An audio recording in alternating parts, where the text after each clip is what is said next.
Friends, आज हम बात कर रहे हैं सुजलॉन एनर्जी की और साथ में हम बात करेंगे ऊर्जा ग्लोबल की। सुजलॉन एनर्जी में फ्राइडे के दिन अच्छी खासी हमें तेजी देखने को मिली। जैसे कि आपको पता ही होगा, फ्राइडे को बाजार में बहुत ही भयंकर गिरावट हुई, लगभग 850 पॉइंट की गिरावट हुई। उसके बावजूद भी अगर सुजलॉन एनर्जी में अगर 2% की हमें तेज़ी देखने को मिल रही है तो वहाँ पे इसकी मजबूती सामने साफ झलकती है। क्या ये तेज़ी आगे भी जारी रहने वाली है या फिर बड़ी गिरावट हो सकती है? क्योंकि आप देखोगे तो बाजार के सेंटीमेंट तो पूरी तरह से बिगड़ चुके हैं और इसके पीछे वजह है एफआई की लगातार सेलिंग।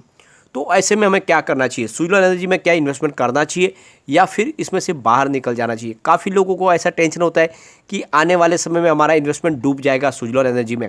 तो ये अगर वीडियो आप पूरा देखोगे तो आपके मन का सारा वहम निकल जाएगा। बहुत बड़ी 2-3 अपडेट निकल कर आई है, उन अपडेट को डिस्कस करेंगे। गवर्नमेंट की तरफ से क्या राहत दी जा रही है विंड टर्बाइन क्षेत्र को और साथ में सोलर रूफटॉप क्षेत्र को, सारी बातें जानेंगे इस वीडियो के माध्यम से। साथ में ऊर्जा ग्लोबल में मामूली से हमें गिरावट देखने को मिली, क्या ऊर्जा ग्लोबल धीरे धीरे फिर से नीचे आ जाएगा? सारी बातों को जानेंगे इस वीडियो के माध्यम से। लेकिन फ्रेंड, उससे पहले अगर आप पहली बार हमारे चैनल पर आए तो चैनल को सब्सक्राइब कर दीजिए, एक बेल आइकन दबा दीजिए ताकि जब भी नया वीडियो बने पहला नोटिफिकेशन आपको मिले। वीडियो पसंद आए तो लाइक शेयर जरूर कीजिए। चलो फ्रेंड, वीडियो स्टार्ट करते हैं। मैं हूँ आपका दोस्त एस.बी. दवे और हमारे अपने चैनल ऑनलाइन कमाई में आपका बहुत बहुत स्वागत है। फ्राइडे के कारोबार की बात करें तो स्टॉक ओपन हुआ 9.60 पर, लो बना 9.35 का, हाई है 9.95 का और अंत में 9.90 पर क्लोजिंग रही, यानी ऊपर की तरफ 1.54% अप पर। आप देखोगे कि बाजार में काफ़ी ज़्यादा गिरावट थी, उसके बावजूद भी स्टॉक में मजबूती देखने को मिली। सुजलॉन एनर्जी की बात करें तो ये कंपनी विंड टर्बाइन निर्माण करने का काम करती है। कंपनी सौर ऊर्जा पवन चक्की बनाती है, लेकिन आपको ये भी ध्यान रखना है कि कंपनी सिर्फ विंड टर्बाइन नहीं बनाती बल्कि ज़मीन अधिग्रहण से लेके उसको इंफ्रास्ट्रक्चर डेवलपमेंट करने का सारा काम करके देती है। सारे के सारे जितने भी गवर्नमेंट के परमिशन है वो सारे लेके देती है और इसीलिए इस कंपनी की ज़्यादा डिमांड है। जो भी इस क्षेत्र में नई कंपनी आ रही है उनको सुजलॉन एनर्जी की मदद की ज़रूरत पड़ती है, क्योंकि इनके पास बहुत सारा एक्सपीरियंस है और हर तरह की ये सर्विस प्रोवाइड करते हैं। और इसीलिए आपने देखा होगा कि पिछले दिनों अदानी ग्रुप ने भी इनके साथ में सेवाएं ली, इनके साथ में एक बिजनेस टाइप किया गुजरात में विंड टर्बाइन क्षेत्र के लिए। यहाँ पे एक बहुत बड़ा एक प्रोजेक्ट करने जा रहे हैं। तो ये देखो कि सुजलॉन का कारोबार बढ़ने वाला है। आपको ये भी ध्यान रखना है कि विंड टर्बाइन एसोसिएशन है, उसके अध्यक्ष भी तुलसी तांती है, सुजलॉन एनर्जी के मालिक, और इसी वजह से इस कंपनी की डिमांड बढ़ती है। इंडिया के अंदर नंबर 1 विंड टर्बाइन क्षेत्र में ये कंपनी है और आपने देखा होगा इन्होंने रिजल्ट में भी काफ़ी अच्छे पॉजिटिव हमें परफॉर्मेंस दिखानी शुरू कर दी है।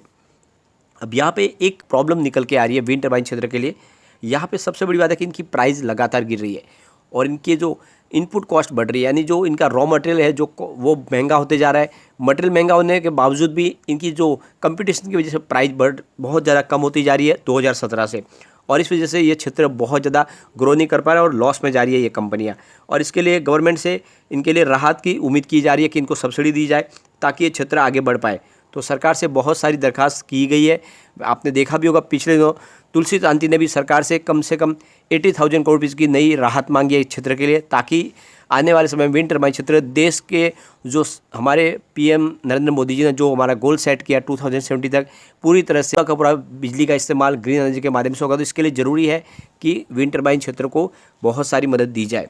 यहाँ पे फ्रेंड्स एक बात निकल के आ रही है कि हमारे पीएम मोदी अभी फ़िलहाल विदेश के दौरे पे गए थे, तो बहुत सारी कंट्रीज़ के साथ में उन्होंने ग्रीन बिजनेस के लिए एग्रीमेंट किए। आप देखोगे तो इन्होंने फ्रांस, यूएस और यूके और अब इटली के साथ में भी ऐसे ही बिजनेस टाइप किए, जिसके माध्यम से इन पार्टनरशिप के माध्यम से ग्रीन एनर्जी में बहुत सारा इन्वेस्टमेंट आने वाला है और इस क्षेत्र में बहुत सारी संभावना बनने वाली है। तो ऐसे में आपको इसमें बने रहना है, आपको सुजलॉन एनर्जी में बने रहना है, लेकिन लॉन्ग टर्म का नजरिया लेके ही बने रहे। शॉर्ट टर्म वाले इसमें से दूर हो जाए, क्योंकि शॉर्ट टर्म में मुझे नहीं लगता कि तेजी बनेगी। जिस तरह से एफआई बिकवाली कर रहे हैं, हो सकता है बाजार में 1000-2000 पॉइंट की और गिरावट हो। तो आपको पता ही होगा जब तेजी बनती है तो सुजलॉन एनर्जी ऊपर जाता है, लेकिन जब गिरावट होती है तो ये स्टॉक नीचे आते ही है। तो हो सकता है ये फिर से और थोड़ा नीचे आए। तो ऐसे में शॉर्ट टर्म इन्वेस्टर के लिए फ़िलहाल इसको स्टॉक को अवॉइड करना चाहिए। लॉन्ग टर्म इन्वेस्टर के लिए मौका है खरीदारी का, क्योंकि आप देखोगे इनका रेवेन्यू लगातार बढ़ा है और अब Q4 आने वाला है। मुझे लगता है Q4 में कंपनी धमाका कर सकती है। आप देखोगे दिसंबर 2020 में इन्होंने 955 करोड़ रुपये का रेवेन्यू कमाया था, मार्च 2021 में 1136 करोड़ रुपये का रेवेन्यू, जून 2021 में 1142 करोड़ रुपये का रेवेन्यू, सितंबर 2021 में 1356 करोड़ रुपये का रेवेन्यू और दिसंबर 2021 में 1610 करोड़ रुपये का रेवेन्यू। तो आप देखोगे हर क्वार्टर में लगातार इनका रेवेन्यू बढ़ रहा है। इनके प्रॉफिट लॉस की बात करें तो दिसंबर 2020 में 170 करोड़ रुपीज़ का बड़ा लॉस था। मार्च में इनका 56.65 करोड़ रुपीज़ का लॉस हुआ। जून 2021 में 22.44 करोड़ रुपीज़ का लॉस। सितंबर आते इनका लॉस घटकर रह गया 10.55 करोड़ रुपीज़ का। और दिसंबर 2021 में कंपनी आ गई 37.69 करोड़ रुपीज़ के प्रॉफिट में। और इसीलिए कहता हूँ कि बड़े लॉस से कंपनी प्रॉफिट में ही, और हर क्वार्टर में ये अपने आप को साबित कर रहा है ये स्टॉक कमाल करेगा। तो इसमें आने वाले समय आपको डेफिनेटली अच्छा रिटर्न मिलेगा, बस ये स्टॉक को थोड़ा आपको टाइम देना होगा। एक बार इसके पीवट लेवल को भी चेक कर लेते हैं तो यहाँ से और गिरावट होती है तो 9.42 का फर्स्ट सपोर्ट है, ये सपोर्ट टूटा तो 9.08 तक स्टॉक जाएगा और स्टॉक नीचे गिरा फिर 8.82 तक भी जा सकता है। और वैसे संभावना बनी हुई है क्योंकि बाजार में अभी भी गिरावट की संभावना बनी, तो हो सकता है इधर तक जाए, लेकिन पॉजिटिव माहौल बना तो 10.02 का फर्स्ट रेजिस्टेंस है, इसको ब्रेक किया तो फिर 10.28 की प्राइस देखने को मिलेगी और वहाँ तक पहुँच गया फिर 10.62 तक भी जा सकता है। तो बिल्कुल इन्वेस्टमेंट करें, डरे नहीं, लेकिन थोड़ा थोड़ा करके करें क्योंकि अगर गिरावट होगी तो डिप में खरीदारी का मौका मिलेगा। चलते हैं ऊर्जा ग्लोबल की तरफ। स्टॉक 15.40 पे आ गया, थोड़ा थोड़ा गिरते हुए स्टॉक काफ़ी नीचे आए और आपको ये भी ध्यान रखना है कि सेंसेक्स में भी बहुत बड़ी गिरावट हो चुकी है। जो तेज़ी बनी थी तब सेंसेक्स करीब 60,600 तक पहुंच गया था, अब वो वापस गिरते हुए 54,800 तक आ चुका है। तो निचले लेवल तक आते आते सिर्फ 6,000 पॉइंट की बड़ी गिरावट हो चुकी है। तो ऐसे में कोई भी शेयर नीचे आते हैं उसमें कोई बड़ी बात नहीं है। यहाँ पे अगर आप देखोगे तो एक बड़ी अपडेट निकल कर आ रही है सोलर रूफटॉप के लिए। गवर्नमेंट ने एक बड़ा निर्णय लिया, अब जितने भी सेंट्रल आर्म पुलिस फोर्स है और जो नेशनल सिक्योरिटी गार्ड्स है वहाँ की जितने हेड ऑफिस है उन ऑफिस में अब सोलर रूफटॉप के माध्यम से ही बिजली की व्यवस्था की जाएगी।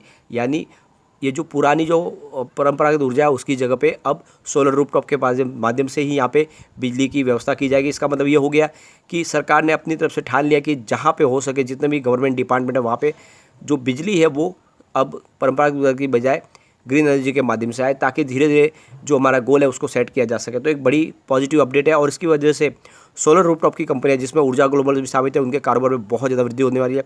तो ऊर्जा ग्लोबल में भी आपको इन्वेस्टमेंट करना चाहिए। आपको ये भी ध्यान रखना है कि ऊर्जा ग्लोबल ईवी व्हीकल के लिए बैटरी भी बनाती है और साथ में अब ईवी व्हीकल बनाना शुरू भी कर चुके हैं। यह कंपनी भी मल्टीबैगर बनेगी। यहाँ पे एक कम्युनिटी सेंटिमेंट स्टॉक के साथ बना हुआ है, 100% बाय की कॉल है। एक बार इसके पिवट लेवल को भी चेक कर लेते हैं तो गिरावट और होती है तो 15.12 का फर्स्ट सपोर्ट है और स्टॉक नीचे गया 14.88 जहाँ तक जा सकता है। तीसरा सपोर्ट 14.72 का है, लेकिन पॉजिटिव माहौल बना तो 15.52 का फर्स्ट रेजिस्टेंस है, इसको ब्रेक किया तो फिर 15.68 तक स्टॉक जाएगा और ऊपर गया तो फिर 15.92 तक जा सकता है, यानी 16 के आसपास जा सकता है। तो फिलहाल वेट एंड वॉच करें क्योंकि बाजार में गिरावट की संभावना बनी हुई है। लॉन्ग टर्म इन्वेस्टर बिल्कुल निवेश करें, थोड़ा थोड़ा करके एक साथ में खरीदारी न करें। लेकिन फ्रेंड कोई भी इन्वेस्टमेंट करने से पहले अपने फाइनेंशियल एडवाइजर से एडवाइस ले ले या अपना खुद का रिसर्च करें, क्योंकि मैंने वीडियो आपके एजुकेशनल पर्पज़ के लिए ही बनाया। वीडियो पसंद आए तो लाइक शेयर जरूर कीजिए और चैनल को सब्सक्राइब कर दीजिए। Thank you friend.